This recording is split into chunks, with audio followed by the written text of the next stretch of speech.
decir, los funcionarios de Odebrecht, una vez que fueron investigados por el Departamento de Justicia, les dieron un beneficio. El beneficio es no vas a la cárcel, pero sí reparas el daño. Creo que fueron $600 millones que pagaron en multas. Que lo regresó. Que lo regresó la empresa Odebrecht, a cambio de que no fueran a la cárcel.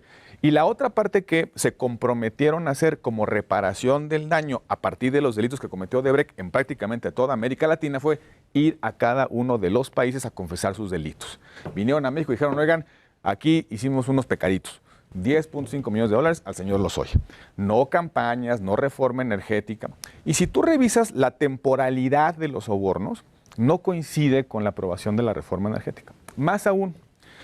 Pero pues los panistas querían la reforma, ¿no? Desde tiempos inmemoriales, ¿no? Sí, de hecho, está en nuestra plataforma electoral desde los 2000. Pero no solamente. En el 2012, cuando llegamos al Senado, nosotros propusimos la reforma energética. Sí. Nosotros presentamos la iniciativa de una reforma energética, es la que al final quedó pues qué desperdicio un mes de antes. Dinero en todo caso. O sea, ahora resulta que le pagaron a los legisladores por hacer lo que queríamos hacer. Pero para que haya un cohecho, se necesita una suerte de acuerdo. Oye, yo te voy a dar una lana a cambio de que tú hagas una cosa. Supuestamente Odebrecht le pagó a los legisladores para pasar la reforma energética y supuestamente el dinero Odebrecht lo entregó después de aprobada la reforma. ¿Y cuál es el beneficio que recibió Odebrecht de la reforma? No sabemos.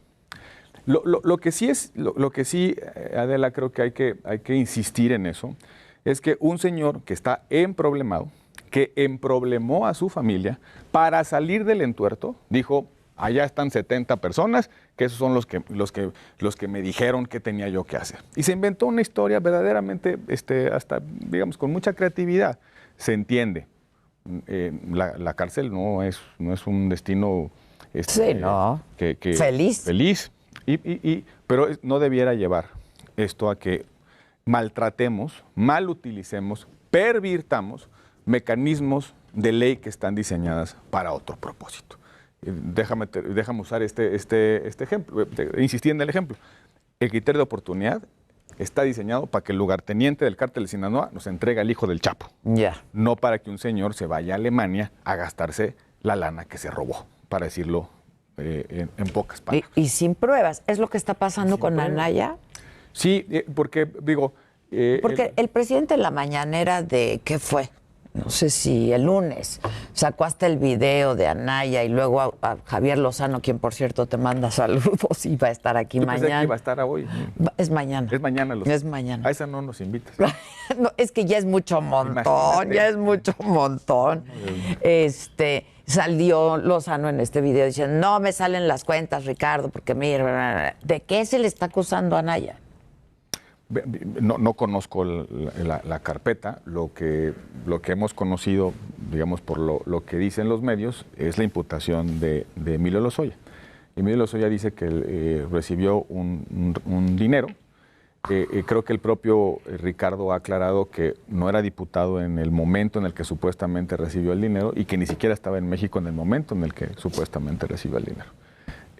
Pero insisto, son los dichos de una persona. Pero hay que también recalcar una cosa. El señor Lozoya lleva 1 año en libertad, 1 año en su casa, a pesar de haber confesado delitos, a pesar de que sus socios en la comisión de los delitos, los brasileños, dijeron, le entregamos dinero. El señor está en su casa. Y una persona que fue señalada por Emilio Lozoya, que se presentó voluntariamente. Rosario Robles. Rosario en un caso, pero Jorge Luis Lavalle, el senador, en otro. que fue y le tocó la puerta de la fiscalía, quiero comparecer y quiero explicar que lo que está diciendo el señor Lozoya no es cierto. Fue al juez de control y les dijo, oigan, yo quiero presentar mi evidencia. Pues se presentó voluntariamente a la audiencia. Y el juez de control lo mandó a prisión preventiva justificada, la prisión preventiva, cuando no había motivo para tenerlo en prisión preventiva, por 3 razones, Adela. Primero, porque es una persona, digamos, poderosa. Así lo dijo el juez, porque es una persona que tiene muchas relaciones de poder. Segundo, porque el asunto es de trascendencia nacional.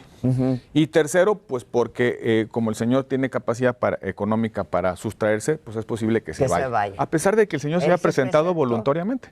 Entonces, en un sistema democrático, se presume la inocencia. Tú enfrentas en libertad tu juicio. Tu proceso. La prisión preventiva sirve solo en casos extremos, fundamentalmente para que el delincuente no se evada, para que no se lastime a la víctima y sobre todo para que el delincuente no destruya la evidencia que lo pueda inculpar. Hoy es la regla la prisión preventiva, no es la excepción. Exacto. Y eso es lo que está pasando. El caso de Rosario Robles. A Rosario Robles se le acusa de un delito de omisión, que no tuvo el cuidado de verificar que los recursos de la Secretaría de Desarrollo Social se destinaran a su... Que no amerita prisión. No amerita prisión preventiva. ¿Qué hacen? Le presentan una licencia de conducir, supuestamente con un domicilio distinto al que reportó en el domicilio, digamos, oficial. Y entonces dijo, como tiene dos domicilios, es probable que se vada de la acción de la justicia. Y lleva 2 años en Lleva 2 años en la cárcel. Y lo mismo pasa con el señor, con Jorge Luis Lavalle. Y así muchos inocentes. Supuestamente, la ley así lo dice, nuestra Constitución, la razón, la ética, que tú solamente debes estar en prisión cuando ya te condenó un juez, después de un juicio donde tuviste la oportunidad de presentar tus pruebas, de alegar y de contestar a la imputación de la Fiscalía. Solo ya cuando te condenaron, te sentenciaron, vas a la cárcel. No vas a la cárcel mientras te están enjuiciando, porque entonces viola un principio básico. Soy inocente hasta que se me demuestre. Lo contrario, claro. Pero lo que está pasando en nuestro país, y creo que ahí fue creo que nos pasó, digamos, de noche, es que al inicio de esta administración se modificaron las reglas de la prisión preventiva. Se ampliaron los supuestos, los delitos sobre los cuales tú puedes estar en prisión preventiva mientras sigue tu proceso. ¿A cuántos y a cuáles? No, de todo, ya mira, cuando en el 2008, cuando se hizo el modelo de justicia penal, pues ibas a prisión preventiva cuando habías cometido un delito violento, por ejemplo. Claro, lo que quiere el sistema es que quien comete un delito violento no vuelva a cometer otro delito violento. Ni modo que vas directo. Pues sí, oye, agarra una metralleta y mata a 4 personas, ni modo que lo dejes en la calle mientras sigue su proceso. Delitos de especial entidad, por ejemplo, los delitos sexuales, los delitos contra la vida, contra la dignidad, en fin, ciertos supuestos muy específicos. Al inicio de esta administración se pasó una reforma en el Congreso donde se hizo un catálogo verdaderamente. Hechos de corrupción, delitos electorales, usos de programas sociales, pues todo. Pero además está el cajón desastre. Sin perjuicio de los delitos, si a juicio del juez usted se puede ir, usted es poderoso, tiene dinero o el asunto es de trascendencia, no estoy inventando, es lo que dijo el juez en el caso de Jorge Luis Lavalle. Usted, o el asunto es de trascendencia, pues mientras averiguamos, usted se queda en prisión. Y entonces se genera una percepción de justicia. Ya está en la cárcel. Claro. Ya es culpable. Pero no. Oiga, 2 años después resulta que sale absuelto de su juicio. ¿Y quién te repone esos años en prisión? El tiempo que dejaste de ver a tus hijos, el tiempo que dejaste de producir, el tiempo que duró el estigma social de estar en prisión preventiva. ¿Cuántos inocentes están en prisión esperando el día en que un juez les dicte una sentencia? Ahora, hay un límite, ¿no?, de tiempo en el que puedes estar con Sí, supuestamente son 2 años. 2 años, ¿no? Que no puede superar el límite de 2 años, pero en realidad eso no necesariamente funciona así, pues porque hay recursos que puede interponer la Fiscalía y la defensa. Una de las cosas que yo le aplaudí al presidente fue esta idea, mal concretada, pero creo que era una buena idea, de revisar los casos de personas que están en prisión esperando su juicio. Ok, sí. No hay razón. Hay personas que tienen 10 años ahí esperando el juicio. Su delito a lo mejor hubiera sido de 3.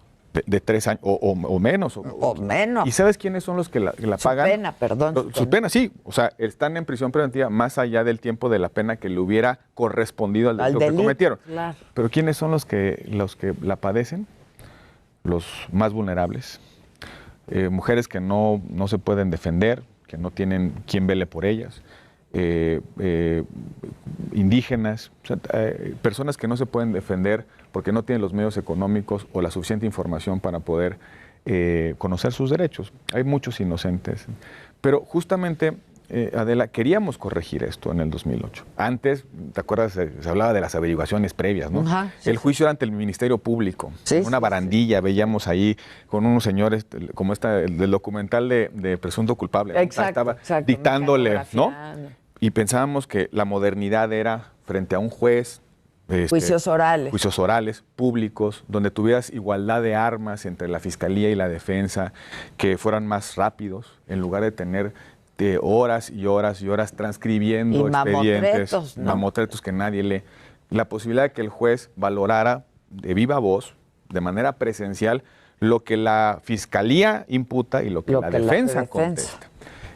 Esa era la modernidad. Y ahora resulta pues, que la modernidad se está desviando hacia simplemente juicios sumarios, juicios patibularios de percepción pública, donde la justicia es básicamente la estancia en prisión mientras se te condena o se te resuelve tu terrible caso. Oye, ya tengo un par de minutitos, pero no quiero, es que siempre es muy padre conversar contigo. Cabeza de Vaca. Tú eres muy cercano a Cabeza de Vaca, ¿no? Fuimos compañeros senadores, hemos coincidido en el partido, es mi amigo, le tengo enorme aprecio. ¿Y el caso de Cabeza de Vaca y las acusaciones en contra de Cabeza de Vaca? Mira, de nueva cuenta, simplemente las versiones pues, no coinciden, no hacen sentido. Él acreditó frente a la Cámara de Diputados que en la venta del inmueble habían pagado los impuestos. Pero déjame, para no, digamos, sofisticar un poco la... Pero tengo un minutito. Fíjate, lo voy a resumir así.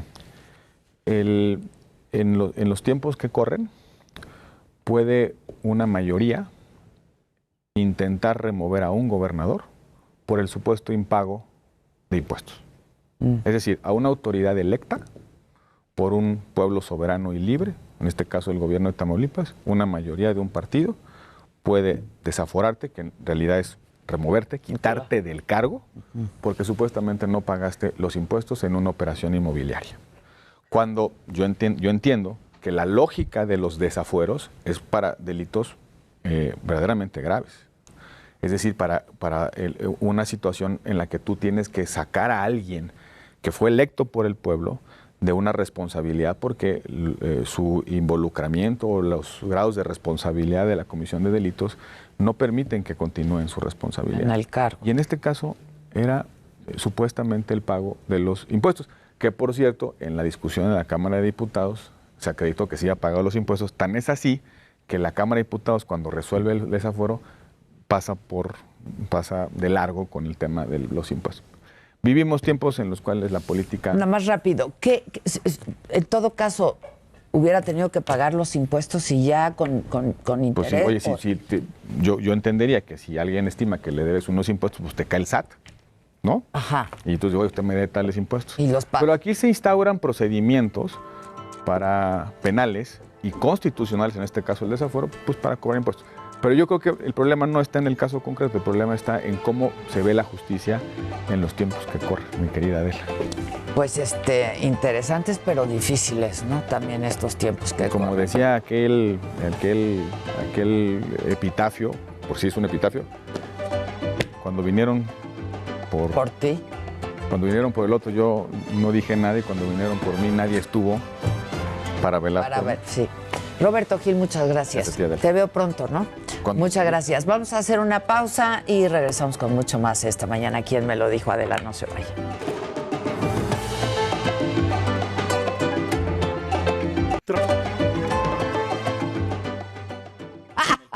Por alusiones personales. Exacto.